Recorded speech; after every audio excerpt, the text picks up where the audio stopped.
Hello guys and welcome to this final video of the week. So let's discuss about this final punctuation mark, that is the hyphen. Well, it is on the slide number 56.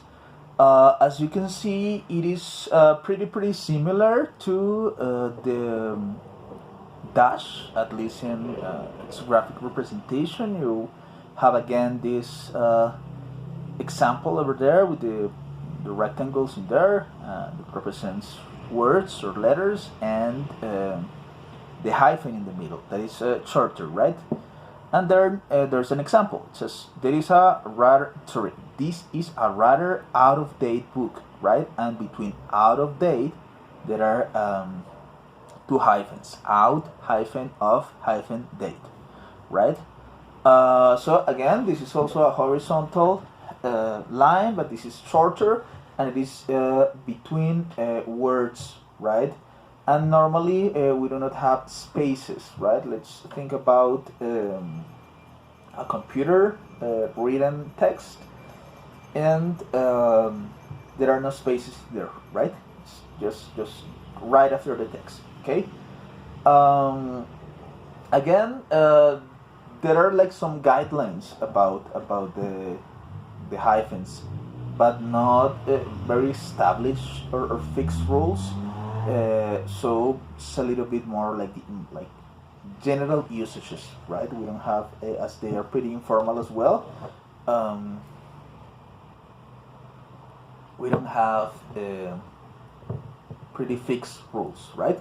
So let's take a look at the number one. It says use a hyphen to join words to show that their meaning is linked in some way. Yes, so we have like two separate words that may be put together by using a hyphen to make sure that the reader understands that they are together somehow. Yes, that they have some sort of relationship. For example, we have the word bookcase, book hyphen case, to mention that it is a case or a box where I can put some books, where I can protect them or somehow storage them, right? Nevertheless, I can have also use the word bookcase without the hyphen, and that will be fine, right? Or we have, for example, the word or words race hyphen horse. So a race in which horses participate, right? Or this can be a racehorse. Same thing, right? So that is one of the usages that we have over there, right? Now, if we go to the slide number 57, you will see that is it possible to use this hyphen for compound modifiers that are usually before nouns. Yes, so we have words that somehow are associated, but they are used for describing or for giving adjectivation to a noun. For example, let's see the first one. A blue-eyed boy. Yes, so the noun is boy, and then there's a double characterization of such boy, that he has blue eyes. Well, he has eyes, and the eyes are blue. Sorry. So that's a possibility, right? Now, also you can say it as the boy was blue-eyed, and that's completely fine, as the one in the example, in the parentheses or brackets in there.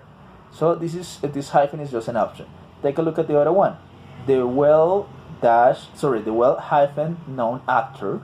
Yes.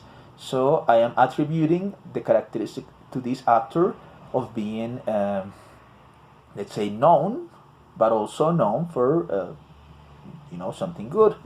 Let's say for being popular, and that makes him well known. Again, I can put something like, or I can write the actor is well known, or their 4-year-old son. Yes, so we have 4 hyphen year hyphen old, and all of these characterization correspond to the word son. Yes, the son is 4 years old. Yes, so you could also say their son is 4 years old. Fine. So when we have these pretty long descriptions, it's possible to make it that way, right? Well, then we have the number 3. Yes, with certain prefixes, is possible, or it's customary, let's say it's a habit or a really popular way to use it, to include the hyphen, right? So for example, we have prefixes such as all or ex or self, yes, and they are normally used in this way. So we have, for example, all inclusive, yes, all hyphen inclusive. You have, for example, an all inclusive trip in which for a payment you receive the tickets and the hotel and food and maybe alcohol, well, something like that, right? So that's all inclusive. Or ex-wife, well, you all know about ex-wives or ex-boyfriends or ex-girlfriends or things like that, right? Or things such as self hyphen control, no? So being able to control yourself. So that's basically the use or the general use of hyphens with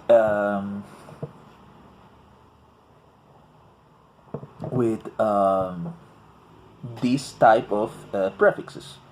Now, when a prefix comes before a capitalized word, normally we use as well the hyphens, right? So, for example, when we say non-English, right? This is a non-English speaker, right? Or maybe you can say this is a non-English book, right? And as English sort of mentions the nationality in there, well, it's going to be necessary, or let's say customary, to use the hyphen in there. Okay? Well, guys, that was it about punctuation. I think that's clear enough. Anyway, if you have any other question, just let me know, and that will be it. Okay? Well, guys, for this week the assignment is, let's say, quite simple. I already want you to start working on the final essay. Okay, so for this week I want you guys to produce the introductory paragraph and the first supporting paragraph. Okay, you're going to write those two. Please, well, if you created your outline last week for this final essay, I mean, if the outline that you produced in the last week, you created it thinking about using it for the final essay, well, please use it, base it on it, and use these two paragraphs, okay? Please try to make them or to write them as complete as possible, to use this structure of 5 sentences that we use. Well, if you want to write it a little bit longer, that's fine, but at least these 5 sentences. Please use the transitional words. Please use as many combinations of types of paragraph as you require. So for sure they can be descriptive or narrative. I think they are going to require to be argumentative, because remember that you're trying to assume a position and defend it, right? So for sure, at least, I guess that at least the second part, the first supporting paragraph, must be very, very supportive, and in terms of that, it is supposed to be argumentative as well, right?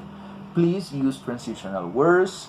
Please use correct punctuation, commas, periods, everything that you require now. Like, you don't need to mandatorily include, for example, hyphens or dashes if or quotes if your